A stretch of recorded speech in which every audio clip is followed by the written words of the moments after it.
Bon, dans cette vidéo, on va parler pas mal de l'accord Activision Blizzard parce que c'est ça qui est en train de flamber la toile. Mais avant, je vais vous parler donc de l'application Apple Music.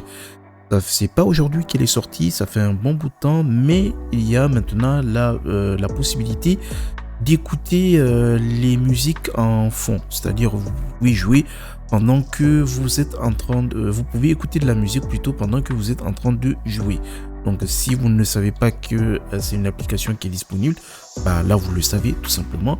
Donc en plus de Spotify, pour les gens qui ont un abonnement Apple Music, vous pouvez télécharger l'application et puis écouter vos musiques.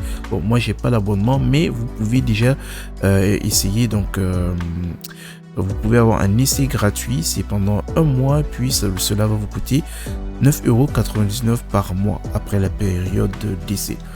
Tout simplement, attendez, hop, il faut donc tout simplement partir sur le Microsoft Store et vous mettez Apple Music. Voilà, Apple Music. Et voilà, l'application va s'afficher. Vous téléchargez et vous pouvez donc écouter vos musiques pendant que vous jouez. Bon, revenons à nos moutons. Il y a donc Microsoft qui accuse le régulateur britannique, c'est-à-dire AMC, donc autorité de la concurrence et des marchés, d'adopter des plaintes de Sony au sujet de l'accord Activision Blizzard. Mais on va faire un petit bond en arrière pour voir ce qui s'est passé.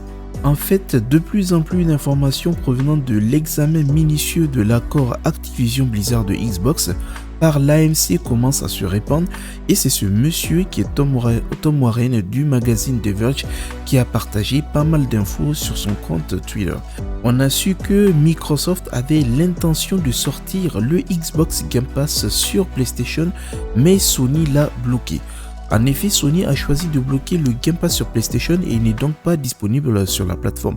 Comme tous les jeux disponibles sur Game Pass sont également disponibles à l'achat, les joueurs PlayStation vont continuer d'avoir la possibilité d'acheter Call of Duty sur PlayStation. Et cela va leur coûter toujours moins cher que le coût de la commutation en achetant une nouvelle console.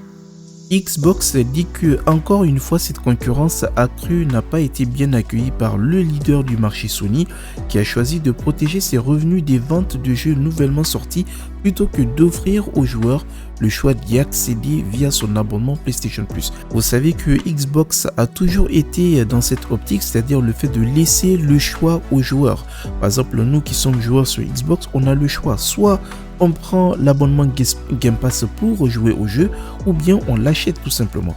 Et donc Xbox se défend au niveau de la CMA britannique en disant qu'ils ont l'intention d'ajouter tous les jeux Activision Blizzard au Game Pass afin d'augmenter la valeur de leur abonnement et d'offrir aux joueurs sur les plateformes du Game Pass une autre option conviviale pour jouer au titre Activision Blizzard.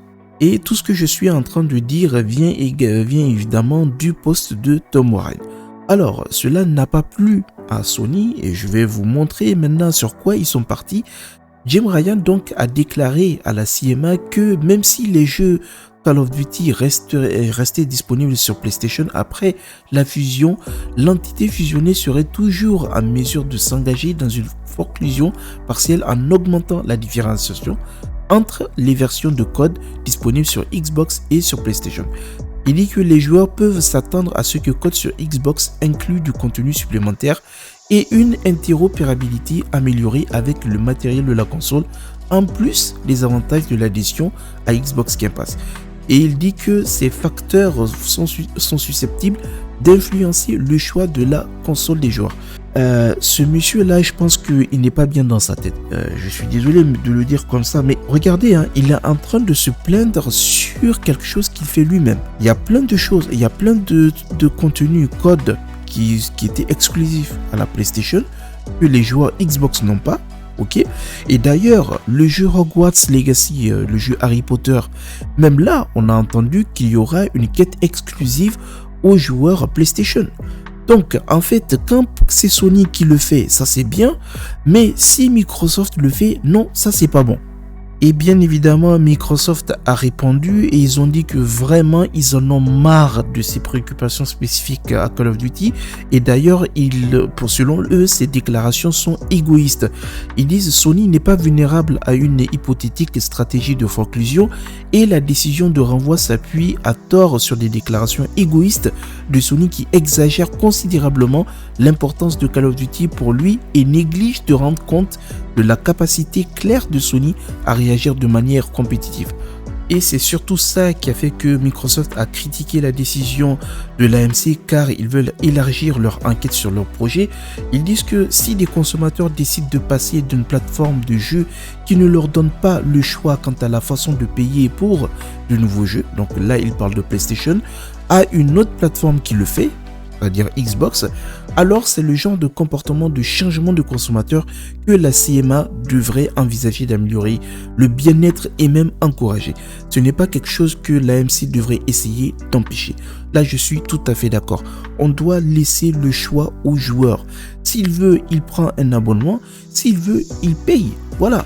D'ailleurs, il y a le PDG de Tech2, à savoir Strauss Zelnick, qui a été interrogé lors d'une interview vidéo avec des grilles. Et lui, il dit qu'il supporte Microsoft. Il dit « Nous sommes convaincus que c'est une bonne chose pour Microsoft et l'industrie. Nous y sommes favorables. C'est une entreprise qui est très fragmentée et il y a beaucoup de place pour la créativité. Et Microsoft est un de nos alliés. Et si cela rend l'entreprise plus puissante, nous pensons que c'est bon pour nous. » On lui a aussi demandé s'il n'a pas peur sur le fait que Microsoft mette trop l'accent sur Activision Blizzard par rapport à Tech2. Il dit que si Microsoft se concentre sur la puissance et la force de sa propre entreprise, ils vont vouloir pousser les propriétés les plus réussies.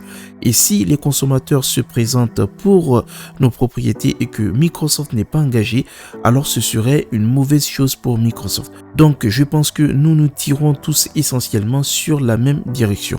Ce qu'il veut dire par là, c'est que si maintenant, par exemple, les joueurs veulent du GTA 6 et que Microsoft n'a pas l'intention, c'est un exemple, genre d'amener GTA 6 sur Xbox, c'est Microsoft qui perd.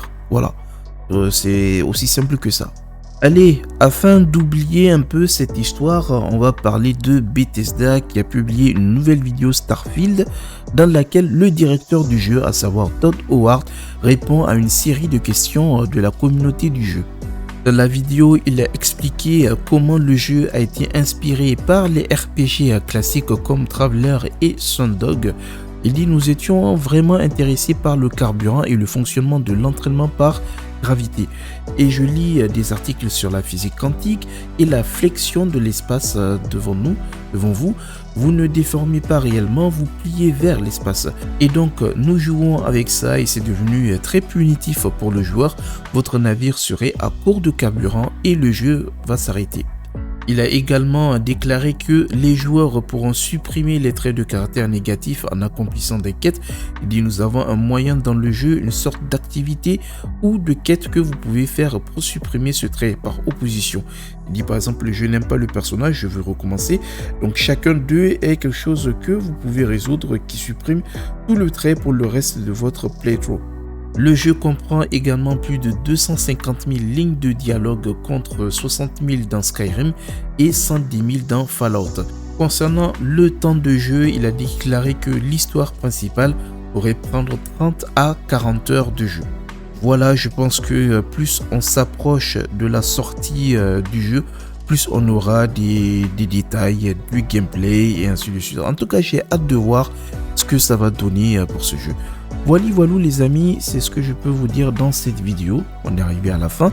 Donc si vous êtes resté là, si vous êtes resté jusqu'à la fin, je vous dis merci beaucoup. N'oubliez pas évidemment de vous abonner, de partager cette vidéo, de mettre un pouce bleu. C'est très important.